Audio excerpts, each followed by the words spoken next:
So this question says that for real x, let y of x be a solution of the differential equation such that y of t equal to 7 and the maximum value of the function y of x is.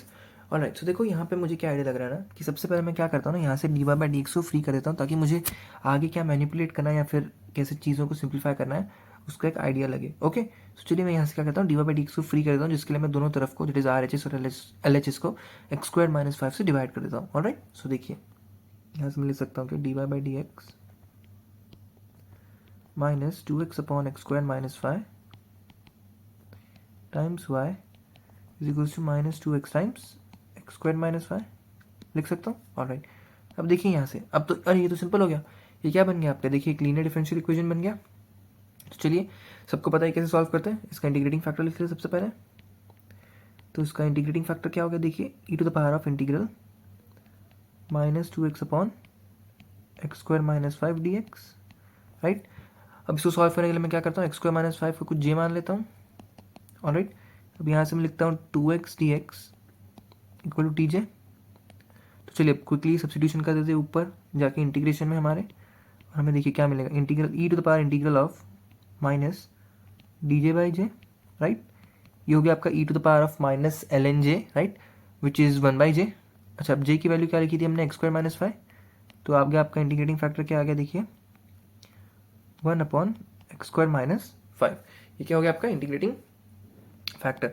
अब linear differential equation का solution कैसे लिखते हैं, आपको पता होगा y times, right, y times integrating factor which is 1 upon x square minus 5 is equal to integral of the expression written on right hand side which should be in terms of x which is this one minus 2x times x square minus 5 times the integrating factor. अब जब आप इन दोनों को multiply करेंगे ना, integrating factor और expression are H S को, तो देखिए एक्स स्क्वायर माइनस 5 तो यहाँ से कैंसिल हो जाएगा और आपको क्या बचेगा, सिर्फ माइनस 2x बचेगा. राइट, सो ये हो गया आपका minus 2x times D x, जो कि हो गया आपका सिंपली क्या, minus x square plus lambda. Okay okay, अब लैम्डा निकालने के लिए उन्होंने कंडीशन दी है क्या, हाँ दी है. क्या दिया है कि y ऑफ 2 पे वैल्यू आपकी 7 है. तो चलिए x को 2 सब्स्टिट्यूट कर देते हैं.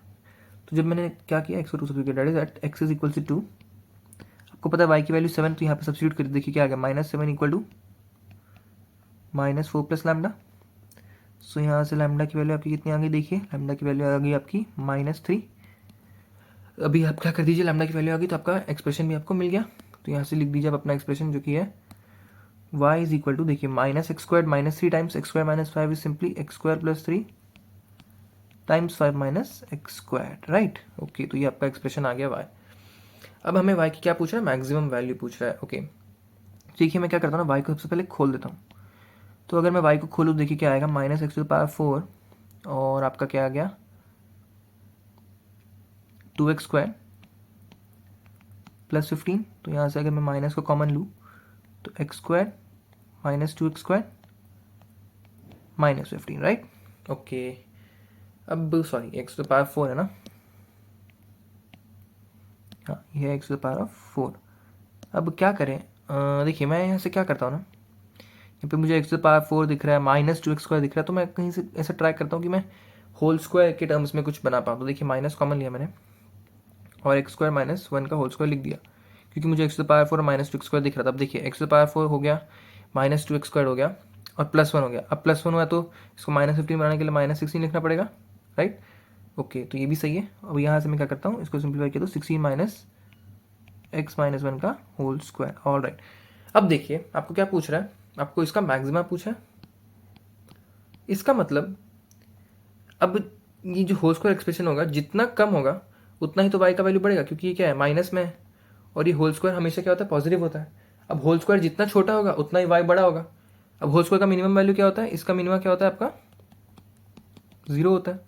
तो y का मैक्सिमम आपका सिंपली क्या आ गया, y मैक्सिमम कितना आ गया आपका 16. Alright, I hope you understood this. Thank you.